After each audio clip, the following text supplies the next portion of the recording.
ভালোবাসার ঘর বাঁধিলাম। ফোন দেখ। মা, হ্যালো মা। মা, মাসের শেষ, আমার পকেটে এখন টাকা নাই।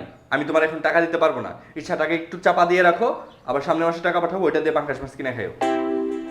মা, আমার সময় নাই, আমি বেরোচ্ছি, আমি বাজারে যাবো। তুমি রাখো তো, একটু ফোনটা রাখো।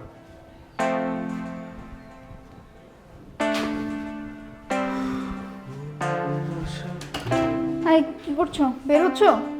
হ্যাঁ যাই, একটু ফ্রাইডে তো। আচ্ছা শোনো, মা আসতেছে তো, মা পাঙ্গাস মাছ খেতে খুব ভালোবাসে, নিয়ে এসো। হ্যাঁ, শুধু পাঙ্গাস মাছ? মা আসবে, শুধু পাঙ্গাস মাছ দিয়ে কি হবে? আর কিছু লাগবে না? তোমার যেটা ভালো মনে হয়। আচ্ছা ঠিক আছে। দুপুরে পাঙ্গাস মাছ, রাতে গরুর মাংস, আর সকালের জন্য হচ্ছে মহিষের মাংস। কি? হুম, মহিষের মাংস? মহিষের মাংস। তুমি সুন্দর করে রান্না করবা, তারপরে হচ্ছে আমার সুন্দর করে খাইতে দিবা, আমার মজা করে খাবে। ঠিক আছে? আচ্ছা যাও। ওকে, তাহলে আমি বের হই। হ্যাঁ,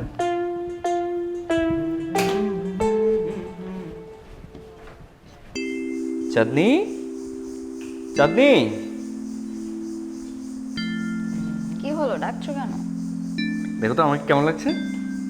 হ্যাঁ, সে তো বরাবরই ভালো লাগে, বাট তুমি তো কখনো বাসায় ইন করো না। আবার পারফিউম লাগিয়েছো? হুম, লাগিয়েছি। দেখতে হবে না আজকে কে আসবে। মা বলে কথা। যাক, আমার এটা দেখে খুবই ভালো লাগছে যে মা আসছে বলে তুমি এত খুশি।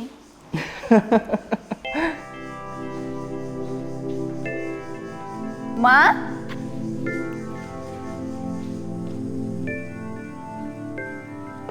চলো মা। মা, তুমি আমাকে খবর টবর না দিয়ে এরকম হুট করে চলে আসলে। আরে তুমি শোনো না, আমাকে বসতে দাও। কতদিন পরে আসলে মা, কেমন আছো তুমি? ভালো আছি মা, তুমি কেমন আছো? অনেক ভালো। দাঁড়িয়ে আছো কেন? মা, তুমি খবর টবর না দিয়ে এরকম হুট করে চলে আসলে, আমাকে তো বলতে পারতে তুমি, তাই না? আমি তো তোমাকে ফোন দিছিলাম, কিন্তু তুমি তো বলার সুযোগই দাও না। কথা শেষ না হইতেই ফোনটা কাইটা দিছো। আচ্ছা,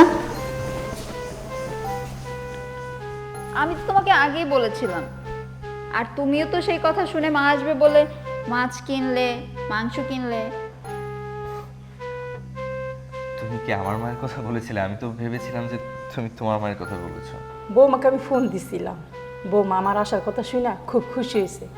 বৌমা আমাকে বললো দুপুরে আমি কি খামো তোরে যেন জানাই, কিন্তু তুমি তো আমার বলার সুযোগই দিলা না। তুমি ভাবছো আমি তোমার কাছে বাজারের টাকা চামো? আমি তো অধিকার নিয়ে আসি রে পাগল, ছেলের বাড়িতে আসবো লজ্জা কিসের? কিন্তু আজ বুঝলাম ছেলে তো আর আমার নাই। আমিও প্রথম দিকে টের পেয়েছিলাম, কিন্তু কিছু বলিনি। ভেবেছিলাম মা আসুক, মায়ের সামনে বিষয়টা প্রমাণিত হবে। আমি তো কখনো আমার মাকে তোমার মাকে আলাদা করে দেখিনি, তাহলে তোমার মাঝে কেন এমন আচরণ? তোমাদের কারণেই বউদের বদনাম দেওয়া হয়। শ্বশুর শাশুড়ি ভাবে ছেলেকে পর করে দেওয়া হয়েছে, কিন্তু ছেলে যে সমাজ রক্ষা করতে গিয়ে নিজেই পাল্টে যায়, সে কথাটা আড়ালেই থেকে যায়। আমার কপাল ভালো, ওর মধ্যে আমি একটা বউ পাইছি আমি। বাবারে, তোর একটা প্রিয় জিনিস আমার কাছে ছিল, এই